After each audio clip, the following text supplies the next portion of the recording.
L'école martiale Seloko a récemment vibré au rythme de son art ivoirien, l'art du poing de l'homme.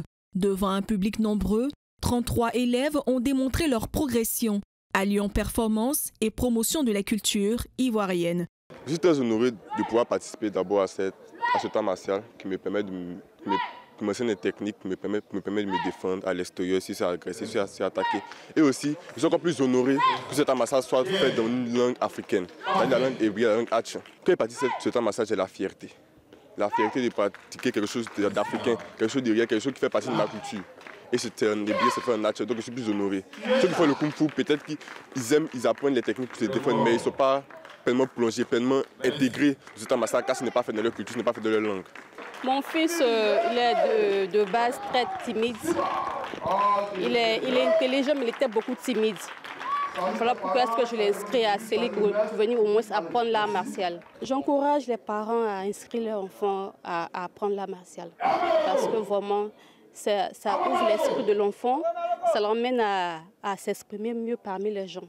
Le Seloko, littéralement l'art du poing de l'homme, est un art martial ivoirien né en 2016 au bord de la lagune Ébrié.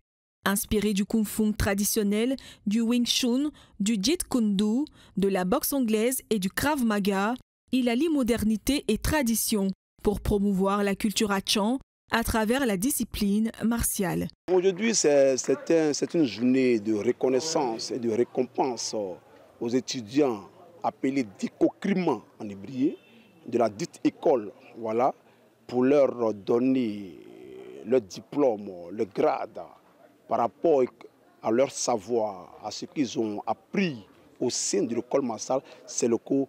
La martial rime avec les techniques. Vous voyez, quand on dit comme ça, c'est le point. En kung fu, il y a son nom. En japonais, il y a son nom.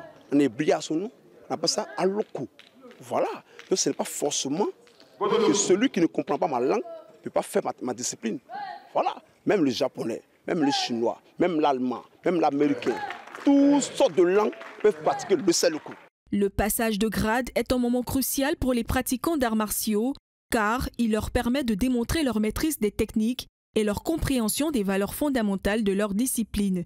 Sous la supervision attentive des maîtres, les candidats, vêtus, ont exécuté avec précision des démonstrations de self-défense et des exercices de casse.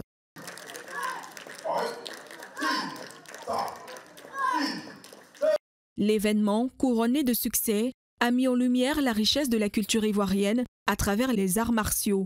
Les participants sont repartis fiers, motivés et plus déterminés que jamais à pratiquer et faire rayonner le Seloko.